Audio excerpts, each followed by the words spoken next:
Bueno, mire, para los que toman nota, esta palabra que voy a hablarle ahora, el título que yo le puse es Creciendo en estatura espiritual.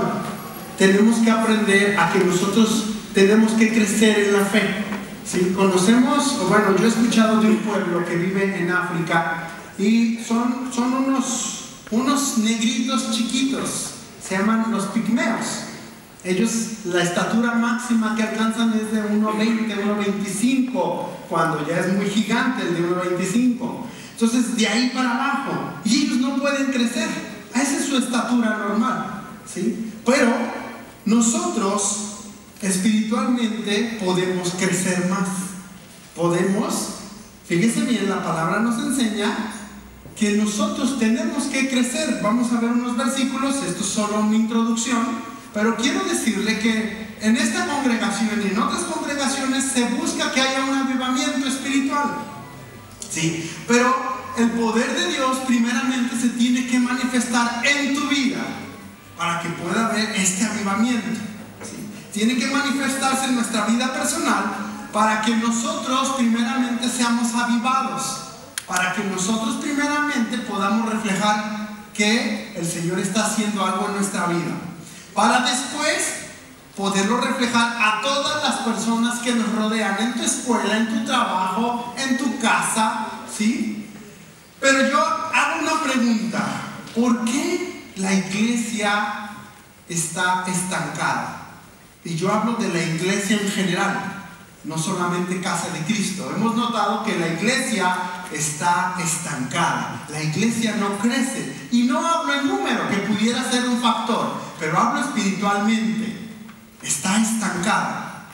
Como iglesia local no estamos creciendo, esto ya es para Casa de Cristo, al nivel espiritual que Dios quiere que estemos. Necesitamos crecer a ese nivel espiritual que Dios quiere y requiere sobre nuestras vidas. Quizás tenemos que aprender más. Hay muchos temas que tuviéramos que compartir y que hablar para poder crecer espiritualmente. Va a hablar sobre, aprender más sobre el perdón, sobre la gracia, sobre el amor de Dios, sobre la importancia de venir al altar. Fíjese bien, ¿qué pasa cuando nosotros oramos y ayunamos para crecer espiritualmente? Sobre honrar a Dios y a nuestro prójimo. Pudiéramos hablar de muchas cosas para que nuestra vida espiritual crezca y no ser unos pigmeos espirituales. Con todo respeto lo digo por esa raza de hermanos negritos, que espero yo que haya cristianos pigmeos. Fíjese bien, yo puse estos puntos que nos pueden servir para que tú y yo crezcamos. Tengas un año de haber conocido a Cristo, tengas 10, tengas 5, tengas 30 años, o el tiempo que tengas de cristiano. A lo mejor ayer recibiste al Señor, tienes que crecer espiritualmente. Tienes 40 años y no puedes decir yo ya lo conozco todo. No es cierto, tú tienes que aprender a crecer. Mire que yo crecí en un hogar cristiano y yo puedo decir que cada día aprendo más y tengo el reto de crecer más en mi vida espiritual. Y puse estos puntos. Para crecer espiritualmente necesitamos caminar, necesitamos vivir en los puntos mencionados, pero yo quiero mencionarle 4 que el Señor me dio. El primer punto, fíjese bien, no lo voy a desarrollar todavía, es santidad, fe, servicio y compromiso, y por consecuencia viene un testimonio. Si nosotros no vivimos esto, no creceremos de nivel espiritual y nos será difícil alcanzar ese avivamiento espiritual personal para que después se refleje en la congregación, en la iglesia de Jesucristo. Acompáñenme a Efesios. Vamos a ver por qué tenemos que crecer espiritualmente. Acompáñenme al libro de Efesios. Vemos a Pablo cómo le escribe a la iglesia que está en Éfeso. Efesios 4, 11.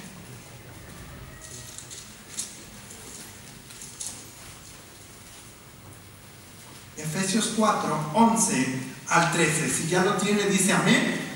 Fíjese lo que dice. Vamos a leerle. Póngale mucha atención.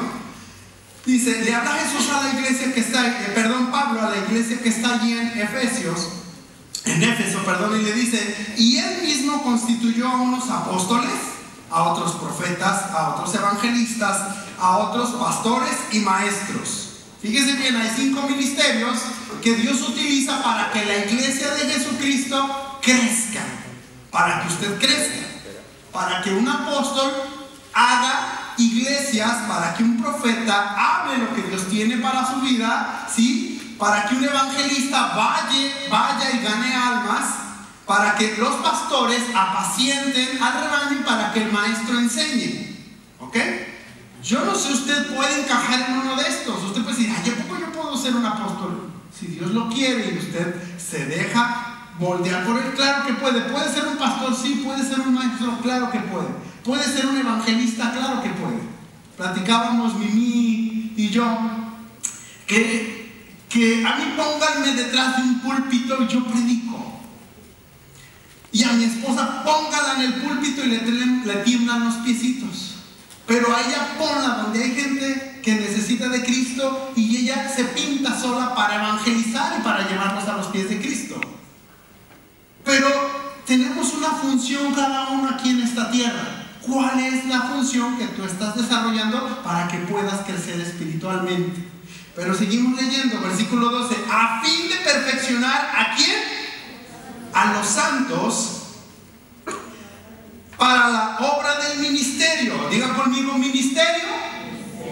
Ok, usted tiene que estar preparado para la obra del ministerio, ¿sí?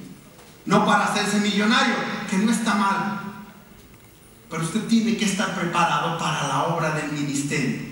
Sigue leyendo ahí, para la edificación del cuerpo de Cristo. ¿Qué es lo que necesitamos hacer? Edificar el cuerpo de Cristo. ¿Ok? Escuche bien, usted está llamado para edificar, para levantar, para crecer espiritualmente el cuerpo de Cristo. Pero primero usted tiene que estar edificado. Sigue en el 13. Hasta que todos lleguemos, ¿la mitad o todos? Todos. Dice, hasta que todos lleguemos a la unidad de la fe y del conocimiento del Hijo de Dios. Cuando nosotros permitimos que el Señor una, todos tenemos que llegar a ese nivel. A un varón perfecto, vamos a hablar ahorita este punto, a un varón perfecto a la medida de la estatura de la plenitud de Cristo. Fíjese bien, cuando usted alcance esa estatura, usted va a decir, estoy creciendo. Tenemos que llegar a esa estatura, a ese nivel que el Señor Jesucristo nos pide. ¿Es difícil? Si tú no lo permites que el Señor lo haga, sí va a ser difícil que crezcas espiritualmente. Sí va a ser difícil que tu estatura crezca. Pero vamos a ver estos 4 puntos que yo puse, ¿sí? Que yo sé que hay muchos con los que podemos crecer. Y el primer punto, como lo mencioné, es la santidad. ¿Por qué vivir en santidad? ¿Por qué tenemos que vivir en santidad? Y quiero aclarar aquí, vamos a tocar varios puntos. En el Antiguo Testamento la palabra santidad en hebreo es kadosh, ¿sí? Que significa santo. Y esta palabra para Dios es muy diferente que para nosotros.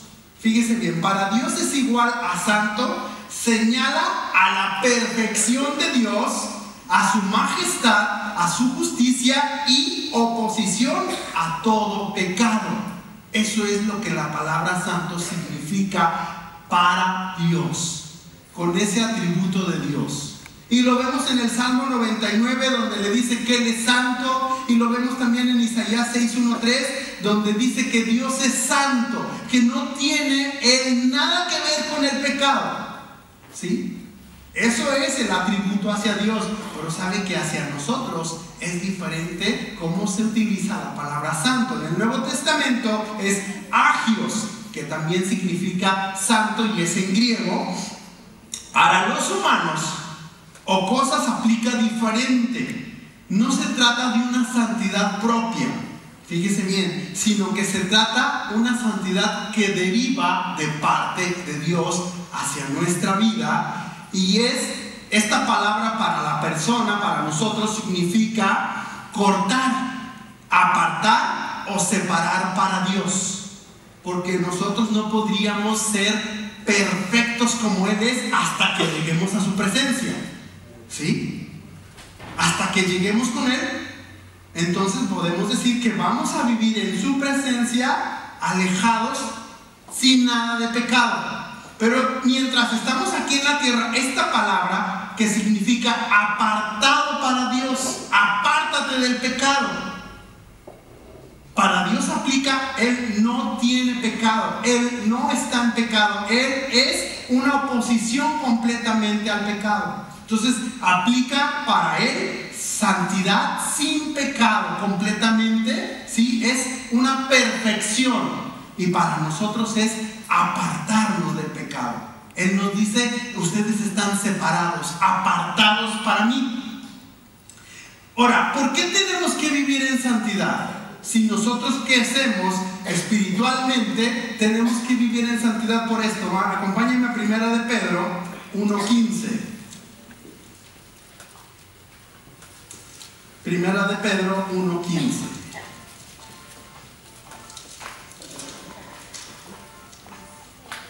¿Ya lo tiene? Ok, fíjese lo que dice. Dice, sino aquel que os llamó es santo, nos llama Dios sin pecado. El Señor dice que jamás, nos enseñaba a Mimi, fue tentado en todo, habla de Jesús, pero nunca tuvo pecado. Pero en este caso dice que Él os llamó es santo, sed también vosotros santos. O sea, dice, sean también ustedes apartados para Él. Apártense para Él. Quiero que entienda la diferencia. No quiere decir que tú cuando lees esto, soy santo, wow, soy perfecto, soy igual a Dios. No. Esto quiere decir que tú estás apartado para Él. Dice, entonces, y todo vuestro ser, sean también vosotros santos en toda vuestra manera de vivir. Todo lo que tú hagas, todo lo que tú emprendas, tú tienes que apartarte para Él. Estés en la escuela, estés en tu trabajo, estés con tu esposa, tú tienes que apartarte conforme a la palabra de Dios. Dice ahí, versículo 16, porque escrito está, sed santos porque yo soy santo. Tenemos que apartarnos para Él porque Él está completamente apartado de todo lo que se llama pecado. Por eso tenemos que vivir en santidad si queremos crecer espiritualmente. Otro punto, dice su palabra, porque sin santidad nadie verá al Señor. ¿Qué es esto, Chuy? Entonces quiere decir que no voy a pecar jamás. Porque la palabra santidad para Dios es Él no tiene pecado. No quiere decir que tú mientras estés aquí tienes que apartarte. Cuando llegues allá, entonces va a ser completamente tu redención. Pero vamos a leerlo, dice en Hebreos 12:14. Dice, seguid la paz con todos y la santidad sin la cual nadie verá a Dios. Por eso tú tienes que apartarte del pecado. Tú tienes que hacerte a un lado. Dice que era cortar. Tienes que cortar con lo que te une al pecado, con lo que te une al mundo, que es lo que nos hace pecar. Y dice ahí que te tienes que separar completamente. Amén. Por eso es que tenemos que vivir en santidad. Ahora, por más que tú te esfuerces, en tus fuerzas no vas a poder. Necesita ser Dios quien te santifica. Entonces el siguiente es Dios es el que te santifica. Primera de Tesalonicenses 5:23.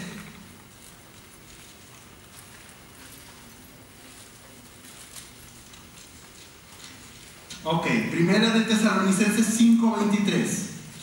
Fíjate lo que dice, es muy específico. Pablo hablando a la iglesia en Tesalónica. Empezamos a leer. Dice, y el mismo Dios de paz os santifique por completo. ¿Quién es el que te santifica? Dios es el que te santifica a través del sacrificio que hizo Jesús en la cruz del Calvario. Amén. Él es el que te santifica. Y todo vuestro ser, fíjate bien, te santifica por completo. Y todo vuestro ser, espíritu, alma y cuerpo, sea guardado irreprensible para la venida de nuestro Señor Jesucristo. O sea, ¿qué es lo que pasa aquí? es que cuando tú decides decirle al Señor, yo me estoy apartando para ti, Él viene, te santifica hasta que Él venga. Amén. No tenemos vacaciones, los cristianos no tenemos vacaciones. Siempre tenemos que estar en una lucha constante. Por eso dice ahí en Santiago 4:8, dice: someteos pues a Dios, lo mencionábamos en la mañana, sométanse a Dios, apártense para Dios, corten todo lo que el mundo les da, sométanse pues a Dios, resistid al diablo. Lo tienes que resistir, tiene que haber una resistencia y Él huirá de vosotros. O sea, nosotros tenemos que huir de Satanás o Satanás de nosotros, según la palabra. Satanás es el que va a huir de nosotros, porque va a haber atrás de nosotros la presencia del Señor, va a haber su Espíritu Santo. Pero tienes entonces que someterte a Dios. Entonces queda claro que la santidad es necesaria para poder crecer espiritualmente, para que tu vida sea diferente. Mencionamos mucho que queremos un avivamiento, pero nuestra vida espiritual está seca, está muerta. Vamos al punto número 2. ¿Qué se necesita? Fíjate, tú puedes vivir en santidad, apartarte para Dios, tener tu tiempo, decir yo no hago esto porque estoy apartado para Dios, yo no uso droga, yo no uso alcohol, yo no tengo placeres sexuales fuera de... Pero fíjate bien, tú puedes tener todo eso, pero faltarte algo. No puedes tener fe. ¿Y de qué sirve que te apartes para el Señor si no tienes fe? Y no puedes crecer espiritualmente. Y la fe se ocupa para muchas cosas. Fíjate bien. Solo cree, acciona tu fe y aumenta tu estatura espiritual. Vamos a ver, fe en el griego es pisteo, pisticos y pistis, que es igual a encomendar, afiar, guardar, confiar, creer, digno de confianza. Si tú has dejado tu vida a Jesucristo, es que le has dicho, tú eres digno de mi confianza y pongo mi confianza en ti. Amén. Fíjate bien. Con nuestra fe podemos impactar al mundo. ¿Cómo? En 2 Corintios 5, no lo busques, 6 y 7, yo se lo leo. Dice, así que vivimos confiadamente siempre. Dice entonces que si tú has depositado tu confianza en Jesús, tú tienes que vivir confiadamente. ¿Cuándo? Siempre. Siempre tienes que vivir confiadamente, sabiendo que en otro tanto que estamos en el cuerpo, estamos ausentes del Señor. No tenemos al Señor Jesús ahorita para decirle, Señor, ven, pon tu mano aquí que me duele mi cabeza y sé que me vas a sanar. Estamos ausentes, no está el Señor, pero está su Espíritu Santo. Doctor, aquí está un gran empresario, aquí está un gran evangelista, aquí está un gran pastor, aquí está una pastora, una esposa de un pastor, entregados al Señor. Con tu fe puedes hacer muchas cosas, pero sabes que nos limitamos muchas veces. ¿Cuándo? A veces decimos, ¿quién tiene una necesidad? Y a veces nadie. Y Dios está aportando, dándote una oportunidad, te está retando y te está diciendo, quiero hacer algo con tu vida. Pero ¿sabes qué? Tu fe está por los suelos. ¿Por qué no tenemos fe? Porque nos dan la oportunidad de decir, Señor, yo sé que tú puedes hacer algo con la enfermedad que tengo, que no es mía. Yo sé que tú puedes hacer algo con mis finanzas. Yo sé que tú puedes hacer algo con mi hijo que está en rebeldía, con mi esposo que está en rebeldía. Yo sé que puedes hacer algo conmigo, Señor. Eso se le llama fe, cuando pones tu confianza en el Señor. Dios quiere usar cualquier cosa para aumentar nuestra fe. Un llamado, una oración, lo que tú necesites. No tienes que perder la oportunidad. Estaba escuchando que hubo un accidente muy feo el viernes en una preparatoria y que hubo muchos heridos, y a lo mejor, sí, ¿qué harías tú como cristiano si estás ahí?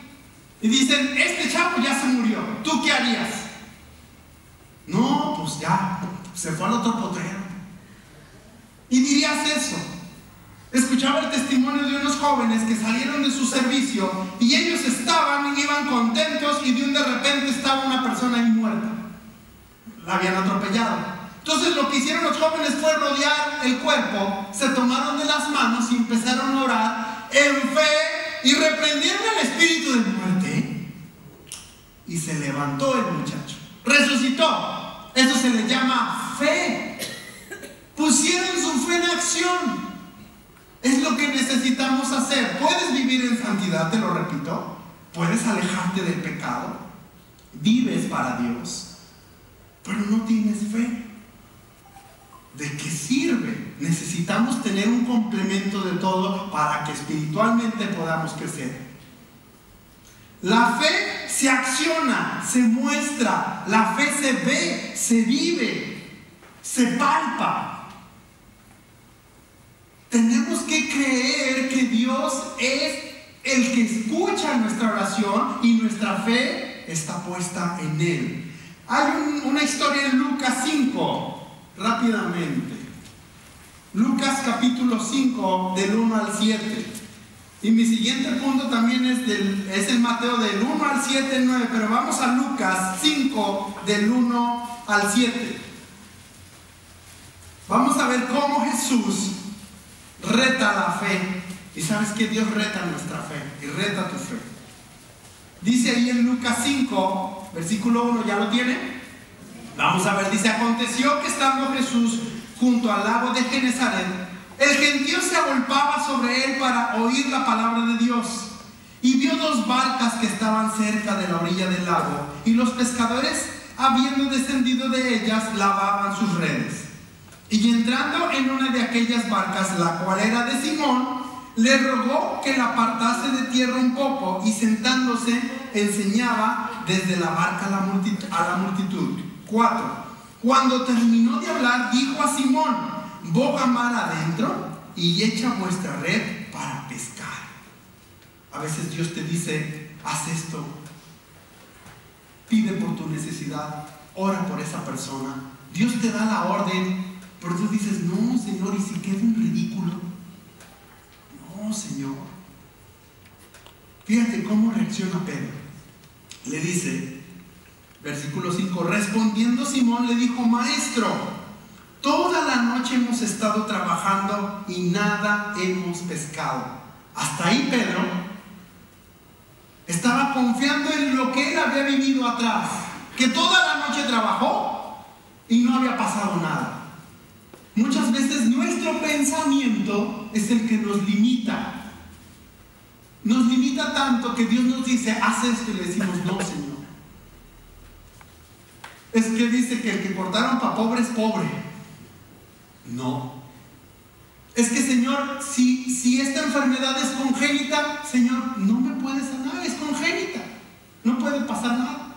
No, Señor, mira, es que mi esposo es un borracho, Señor. Mira, mi hijo anda en rebeldía. Mira, Señor, es que yo soy un burro que no se me pega nada. No es mi caso. Claro.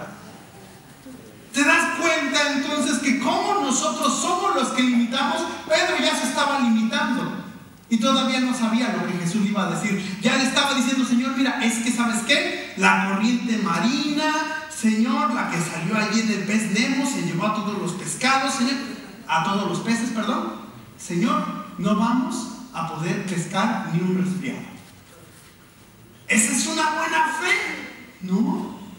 Limitas al Señor. ¿Tu fe está limitando al Señor? Sí. ¿Y puedes crecer espiritualmente? No. Te vas a quedar un pigmeo. Pero fíjate, Pedro reacciona, le cae el 20, como nos tiene que caer. Seguimos leyendo el 5.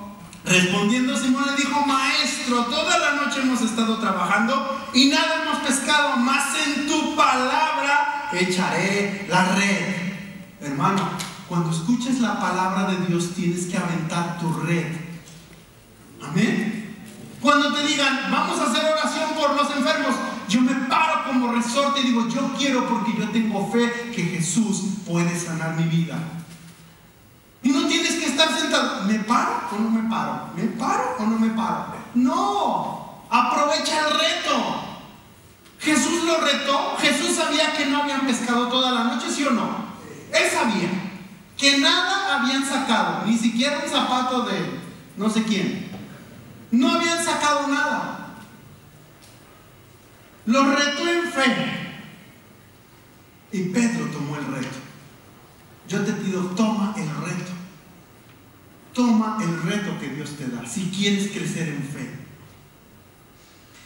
Seguimos leyendo, dice: pero en tu nombre echaré la red. Y habiéndolo hecho, acción, lo hizo, se paró, agarró su red, la aventó.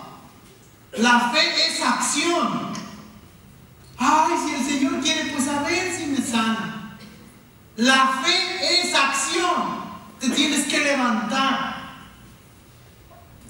Y habiendo hecho esto, encerraron gran cantidad de peces y su red se rompía. ¿Cómo es eso? Toda la noche no pudieron sacar ni un choral, ni un charal. Y ahora la red se rompía. Porque lo hizo en el nombre de Jesús. Porque la aventó. Dios puede suplirte un trabajo bien. Dios puede darte lo que necesitas en tu corazón. Dios puede sanarte de esa enfermedad, pero necesitas aventarte en fe. Mire que yo pudiera darle un testimonio, muchos testimonios de lo que Dios ha hecho en mi vida personal y en mi familia. ¿Pero qué? Si usted no lo vive, ¿qué padre un testimonio impacta? Un testimonio hace crecer. ¿Pero qué si no está pasando en tu vida? ¿De qué sirve que al hermano le funcionen las cosas, al pastor, a un hermano aquí en la congregación, si yo no lo estoy viviendo? ¿De qué sirve? Necesitas empezarlo a vivir, a experimentarlo. Siguiente punto. Si usted vive en santidad, bien. Si usted está creciendo en la fe, bien. Pero ¿qué pasa si usted no sirve ni está comprometido con el Señor? Si usted no está sirviendo, este punto es: desenrolla tu red, que la cosecha está lista, pero necesitas aprender a servir, pero con un compromiso.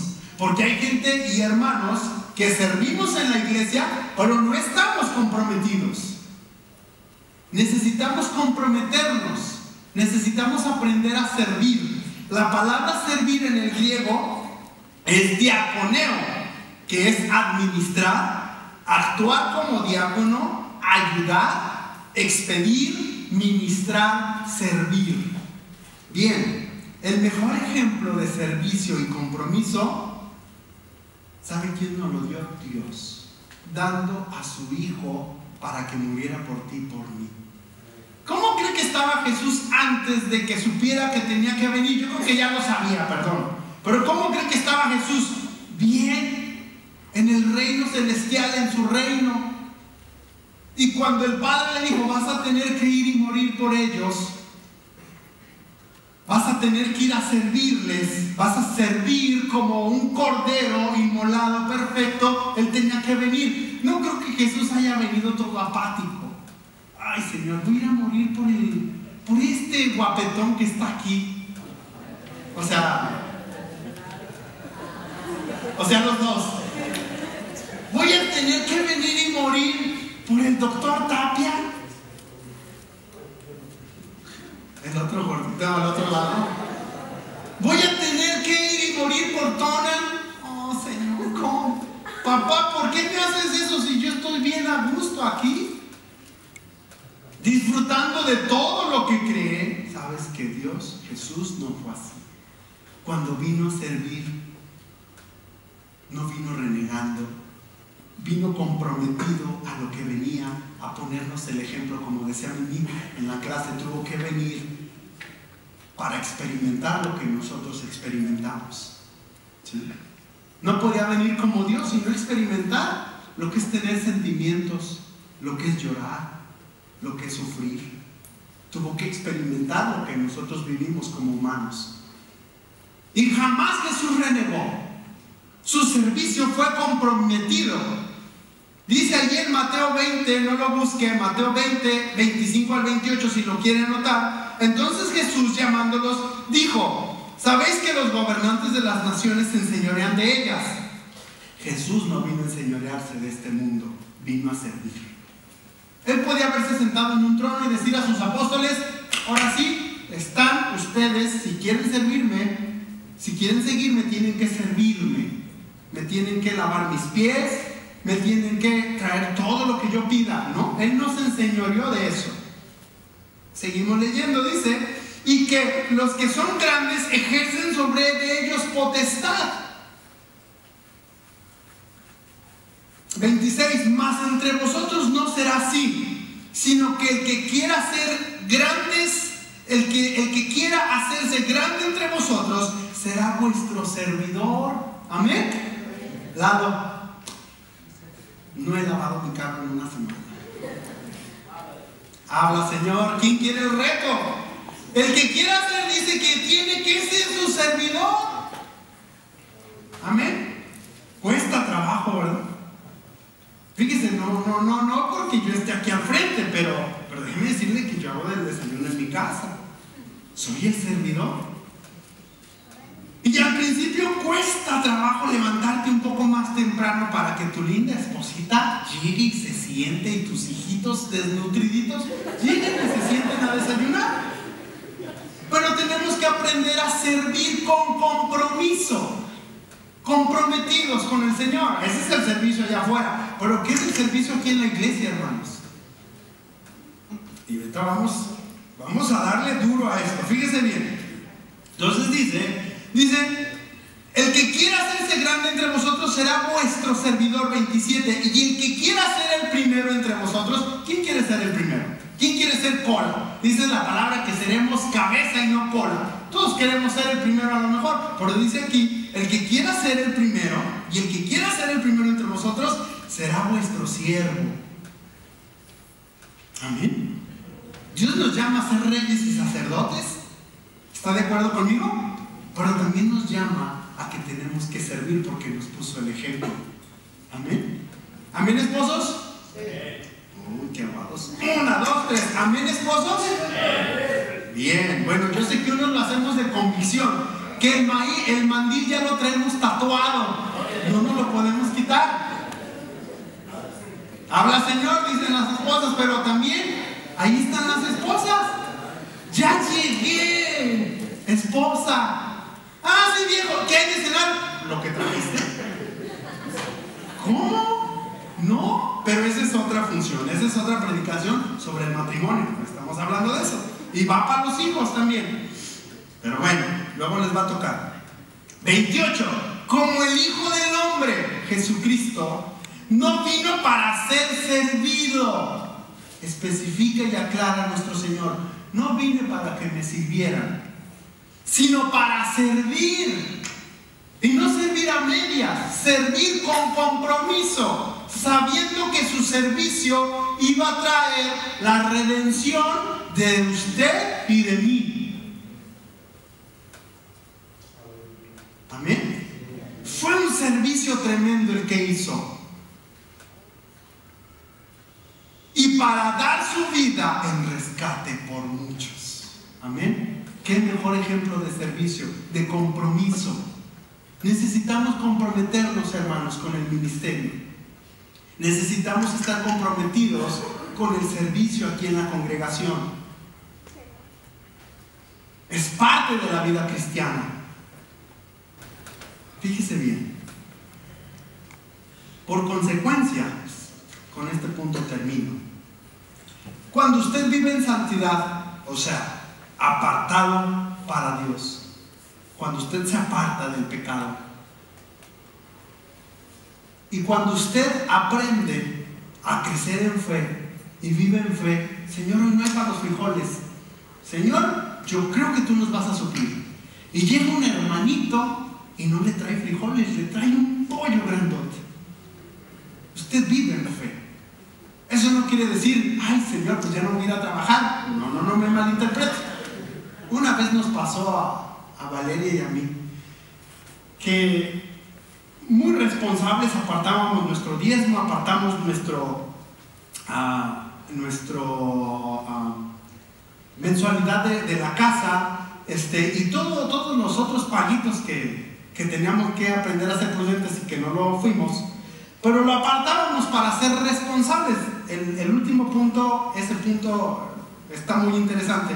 Y recuerdo que una vez nos quedamos sin dinero y sin comida y no había ni siquiera avena en la despensa, ni siquiera había cornflakes, pero todavía no estaba el Bambino. Perdón, Isaí. Y pues bueno,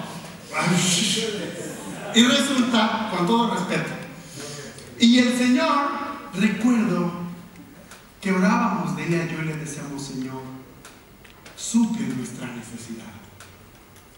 Tú puedes decir: ay, hermano, y otras cosas tan importantes. Sí, no teníamos para comer, y es algo importante. Pero como dice su palabra, dice que los gentiles de esas cosas se preocupan. No se deben de preocupar. Pero llegó el momento en que Delia y yo le dijimos: Señor, queremos que nos suplas para comer. Y mire que llegó la provisión. Dios se encargó de mandarnos, no un pollito, muchos pollitos, por muchos días. Y entonces Dios honró nuestra fe. Necesitas aprender para que Dios honre tu fe. Amén. Y este otro punto que quiero mencionarles es el más importante. Cuando tú vives en santidad, te apartas para Dios, cuando tú espiritualmente tu fe ha crecido y cuando tú ahora has aprendido a servir con compromiso, viene algo que se llama testimonio. Fíjate bien, este punto es tan importante porque tú tienes la oportunidad de compartir tu tesoro, y ese tesoro se llama Jesús reflejado a través de tu vida. Amén. Ese tesoro se llama Jesús, y tú puedes dar ese testimonio hacia afuera. Es obligación dar el testimonio hacia afuera. En griego, testimonio es martureo. Yo una vez a un conocido escuché que se llamaba martureo y dije: santo Dios, eres un testimonio. Martureo es alcanzar buen testimonio, atestiguar con los hechos, dar testimonio, declarar. Eso es en el griego martureo. Cuando tú hablas con los hechos, tú estás dando un testimonio. Marturia es otro derivado, evidencia dada con hechos. Tú tienes que hablar con los hechos. Fíjese bien, yo conocí una vez un pastor que a su congregación le prohibía hablar de Cristo. Usted va a decir: ¿a qué pastor tan raro? Dice: yo les prohíbo que hablen de Cristo en sus trabajos. Lo único que primero les pido es que den testimonio. Y cuando dan testimonio, entonces le preguntan: oye, ¿tú por qué eres así? Cuando te pregunten, ahora sí, háblale de Cristo, porque estás dando testimonio de que Dios ha transformado tu vida. Mientras no, porque muchas veces hablamos de Cristo, predicamos de Cristo y nuestro testimonio está por los suelos. Me da tristeza decirlo. Fíjese que hay un ejemplo que pasó, y nos lo pone la Biblia en Samuel, primera de Samuel, que dice que los hijos de Israel tenían que bajar con los filisteos a que les afilaran las espadas, porque en todo Israel no había quien afilara espadas. Déjenme decirle que muchas veces el cristiano tiene que ir con alguien que no conoce de Jesús, porque el que conoce de Jesús no tiene buen testimonio. Qué triste es que patrones cristianos no contraten a cristianos porque no dan buen testimonio, porque no llegan temprano, porque no son honestos en el trabajo, porque mienten en el trabajo, porque los filisteos afilan mejor las espadas que los cristianos, que los que conocen a Jesús. Y por ese testimonio mucha gente no se convierte. Da tristeza decirlo. Fíjese, pasó algo en la iglesia de los Hechos. En ese entonces, en Hechos 6, 1 al 3, búsquelo por favor. Hechos 6. Hechos 6, del 1 al 3. Vamos a ver qué tenía que hacer una persona que necesitaba servir. Hechos capítulo 6, versículos del 1 al 3. ¿Ya lo tienen? Amén. Fíjese bien, dice: en aquellos días, ponga bien atención, como crecía el número de los discípulos, hubo murmuración de los griegos contra los hebreos. Era una iglesia cristiana que estaba creciendo, una iglesia que crecía en el Señor en número. Contra los hebreos dice que las viudas de aquellos eran desatendidas en la distribución diaria. Entonces los 12 discípulos convocaron a la multitud de los discípulos y dijeron: no es justo que nosotros dejemos la palabra de Dios para servir a las mesas. Buscad pues, hermanos, entre vosotros a 7 varones de buen testimonio, que no se robaran las ofrendas, que no fueran ¿cómo es la palabra? Que fueran equilibrados y no le dieran las despensas que en casa de Cristo se juntan a ciertas personas. Porque me cae bien, se la voy a dar. No, tiene que haber justos. Entonces les dice, tienen que ser de buen testimonio. Amén. Tiene que ser de buen testimonio la persona, esté en el ministerio o no esté en el ministerio. Tenemos que ser de buen testimonio allá afuera y por supuesto aquí adentro. Entonces, versículo 3: buscad pues, hermanos, entre vosotros a 7 varones de buen testimonio, llenos del Espíritu Santo. Requisito: necesitamos, para tener un buen testimonio, estar llenos del Espíritu Santo. Y buen testimonio se refiere a todo. Tú vas manejando y te echa bronca el de al lado y le dices, ya sabe cuál, Dios te bendiga, y le haces señas obscenas. ¿Dónde está tu testimonio? Al ratito ese que va adelante choca, se estrella, y tú, como buen samaritano, te bajas a ayudar. Me permite orar por usted, diciendo que unas calles atrás ya se la había refrescado. ¿Qué testimonio? Por favor. No puede ser esto. De buen testimonio, llenos del Espíritu Santo y de sabiduría. ¿Dónde encontramos la sabiduría, hermanos? Miren, aquí en la palabra de Dios. Aquí encontramos sabiduría. A quienes encarguemos este trabajo, siempre va a haber trabajo, hermanos. ¿Cómo debe de ser tu testimonio? Tu testimonio debe de impactar.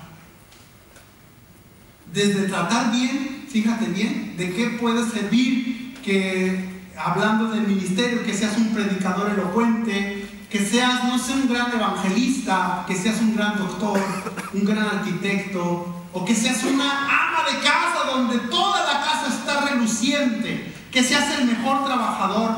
Bien, eso es muy bueno, pero tienes que empezar dando testimonio en tu casa, ¿sí? Tienes que empezar dando testimonio en tu casa con los de adentro, pero después viene con los de afuera. Debes de ser el mejor trabajador, debes de ser el mejor empleado, el mejor alumno. Debes de dar un buen testimonio. Digo, yo sé que a veces no se nos dan las matebúricas, pues está bien, estás disculpado, pero con todo lo demás debes de ser uno de los mejores en tu escuela. Debes de poner empeño, debes de dar buen testimonio. Recuerdo una historia de 2 ancianos ya grandes. Ancianos, bueno, es que hay de ancianos a ancianos, no me hagan voltear. Y resulta que están los 2 ancianos, este matrimonio, y iban caminando y el Señor dice: mi amor, te invito a comer. Se meten en ese restaurante, llegan al restaurante, el mesero los recibe, el Señor les saca la silla: mi amor, ¿estás cómoda, mi cielo? ¿Cómo te sientes? Bombón, ¿qué es lo que vas a pedir? Mira, corazón, te recomiendo este platillo. El Señor estaba guau con él. Entonces el mesero se sorprende porque los señores ya eran de edad avanzada. La señora entonces va al baño y se acerca al mesero y le dice: oiga, señor, me da gusto ver así, veo que están festejando algo así, dice, cumplimos 65 años de casados. ¡Wow, señor! ¡Qué hermoso! Ver a esa edad usted cómo la trata, mi cielo, mi bombón, mi reina, mi angelito, mi amor. ¡Wow! ¡Qué testimonio! Los matrimonios de ahorita no lo tienen. Y le dice el Señor, le habla al oído y le dice: venga para acá. Dice: es que no sé cómo se llama. Se acabó el testimonio.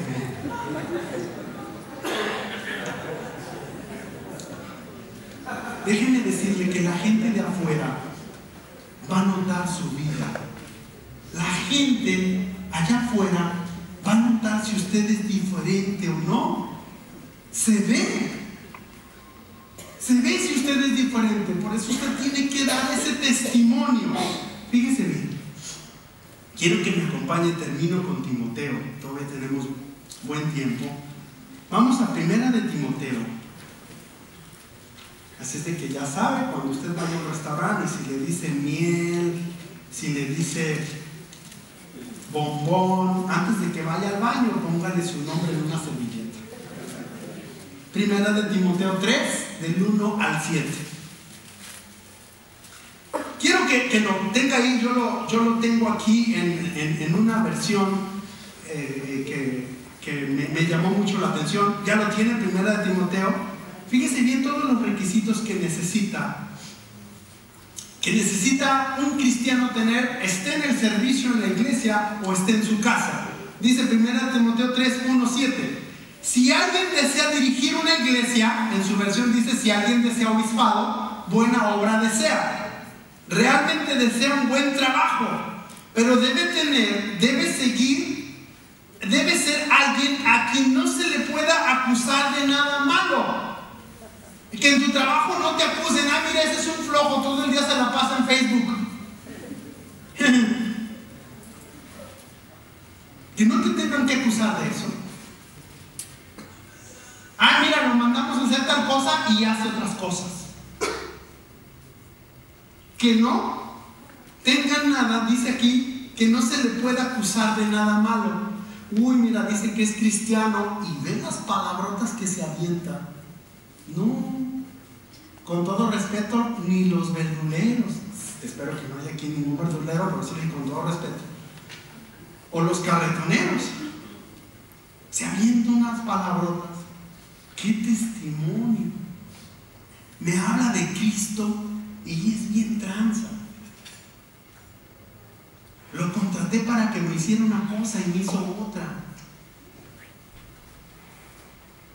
Y queremos que haya un avivamiento. Perdónenme, pero no va a haber un avivamiento si usted no empieza a avivarse su corazón.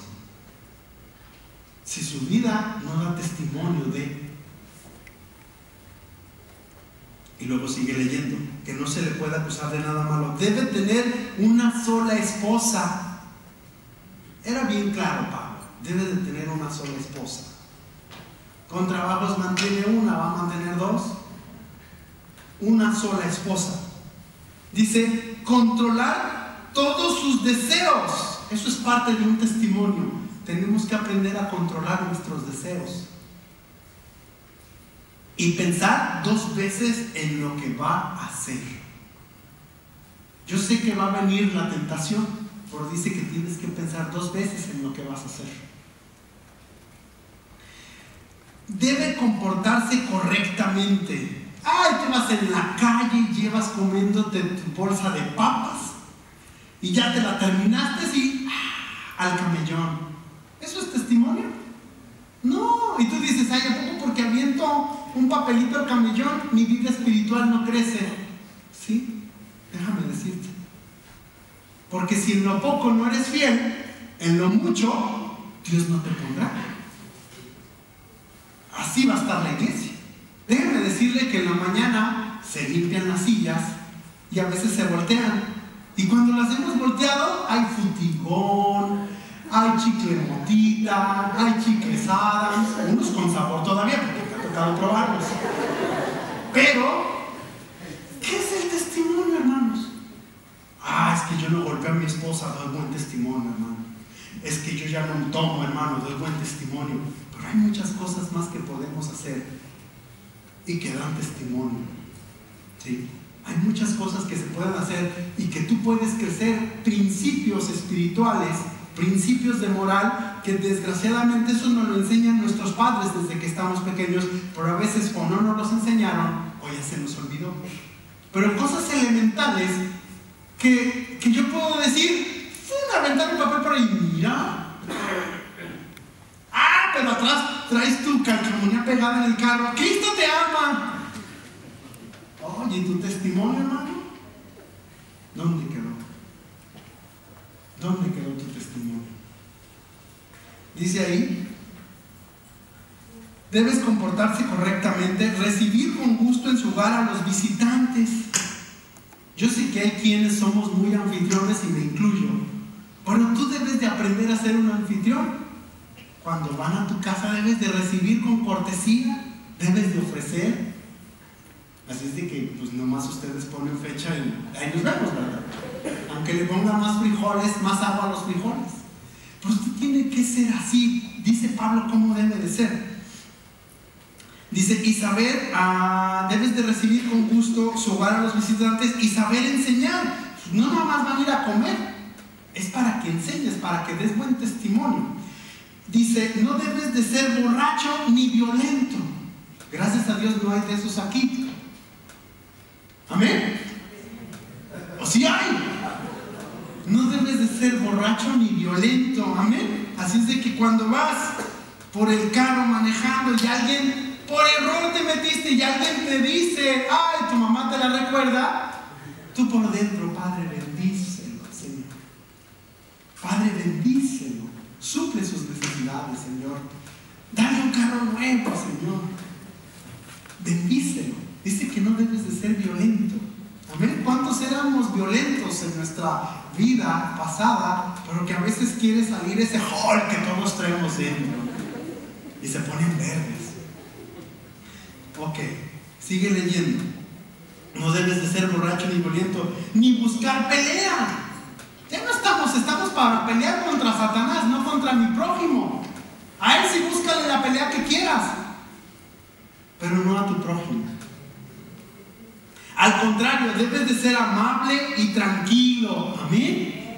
Amable y tranquilo. ¿Cuesta trabajo? Sí, cuesta trabajo. Pero eso es parte del testimonio. Y no estar preocupándote solo por el dinero. Ahí es donde vienen prioridades. Dice que no debes de preocuparte. 4. Además, debe gobernar bien su propia familia y educar a sus hijos para que sean obedientes y respetuosos. Como papás tenemos mucho trabajo, hermano. Tenemos que enseñar a nuestros hijos. ¿Sí? Porque si no puede gobernar su propia familia, tampoco podrá gobernar a la iglesia de Dios. Es una responsabilidad para los que estamos aquí en el púlpito. Tener una familia sujeta a la palabra y a la autoridad de los padres. Nos ha costado trabajo, sí, y nos sigue costando, y nos seguirá costando. Y es una pelea, hermanos. Es un trabajo, no es cualquier cosa. Y tratamos de dar ese testimonio. Y déjenme decirle que vamos a fallar. No somos perfectos, pero hacemos lo que está a nuestro alcance y Dios va a hacer lo demás ayudándonos. Pero como pastor, como líderes de esta congregación, tratamos de que nosotros primeramente dar ese testimonio. Y si no lo hemos hecho, a nombre de ellos les pedimos perdón. Y a veces hemos fallado o nuestros hijos han fallado. Pero déjenme decirle que son igual a usted, igual a sus hijos. ¿Sí? La única diferencia es que a veces nos toca estar de este lado, pero tenemos la misma responsabilidad. ¿Sí? Tenemos la misma responsabilidad y un poco más, porque Dios nos lo va a demandar cuando lleguemos con Él. Amén. Dice, y no debe de ser, del 5, porque si no gobierna bien su propia familia, tampoco podrá gobernar la iglesia de Dios.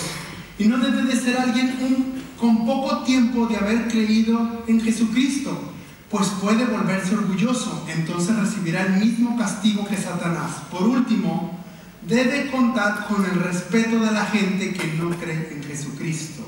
¿Saben que si allá afuera usted no lo respetan? Está pasando algo con su testimonio. Si usted allá afuera no lo respetan sus vecinos, es porque está pasando algo. Si en su trabajo no lo respetan, es porque usted no está dando un buen testimonio. Si aquí usted en la iglesia no lo respetan, es porque algo está pasando. Que cuando usted vaya caminando y llegue a su trabajo, digan: wow, ¿sabes qué? Mis respetos para él. Él es un hombre, él es una mujer honesta, que ama y respeta los preceptos de Dios en su palabra. Tienen que tenerle respeto. ¡Ah, ya llegó el cristianito tibio, frío, que dice malas palabras! Usted tiene que dar testimonio en su casa, en su trabajo, en su escuela, en la iglesia. Donde quiera que usted esté, tiene que dar testimonio. Mire que Pedro cuando conoció al Señor no tenía buen testimonio. Dice que cuando agarraron a Jesús, ¿qué hizo? Sacó su espada y le mochó la oreja al siervo, se llamaba Malco. Le mochó la oreja, y no era torero Pedro. ¿Tenía buen testimonio? Ay, al principio no, Pedrito era un arrebatado. Era muy arrebatado. ¿Sabes de que tenemos que aprender a dejar que los dones del Espíritu Santo llenen nuestra vida y empiece nuestra vida a ser transformada? Pedro tuvo que pasar por ese proceso, sí. ¿Tuvo que cambiar su testimonio? Claro que lo tuvo que cambiar. Es el reto para hoy, cambiar el testimonio. Y termina con esto, dice: por último, debes contar con el respeto de la gente que no cree en Jesucristo, para que nunca pase vergüenza delante de ellos, ni caiga en alguna trampa de Satanás. Hermanos, necesitamos no caer en las trampas de Satanás. 4 puntos, y los retomo. ¿Quieres que haya un avivamiento espiritual? Primeramente en tu vida y después en tu iglesia, tienes que vivir en santidad. El 2, tienes que poner tu fe en acción. El 3, tienes que aprender a servir con compromiso. Y el 4 punto es que tienes que dar ese buen testimonio. ¿Amén? Yo no sé cuál de estos puntos te has identificado. Yo me identifiqué con los 4. Y yo le dije: Señor, ayúdame a apartarme cada día más a vivir en santidad, alejarme del pecado, alejar mi pecado. ¿Cuál es? Solo tú y Dios lo saben. Tú puedes venir, sentarte aquí y aparentar una cosa, pero sabes de que solo es Dios el que conoce tu pecado. Sabes de que Dios es el que conoce de lo que no te has apartado. Yo no lo conozco, no lo conoce el pastor. Solamente es Dios el que conoce que no has decidido apartarte. Pecados sexuales, robo, mentira. Yo no sé qué pecado no has decidido apartar. ¿Qué área de tu vida no le has dicho al Señor: yo quiero apartarme, quiero cortar, como leíamos lo que significa? Pero necesitas vivir en santidad si quieres que en tu vida haya un avivamiento, para que pueda haber un avivamiento en la iglesia. Yo no sé si dudes y no tengas fe en lo que Jesús puede hacer en tu familia, con tus hijos, con tu esposa, con tu esposo, en tu trabajo, en tu escuela, con tus finanzas, con tu enfermedad. Pero hoy te reto a que pongas en acción tu fe.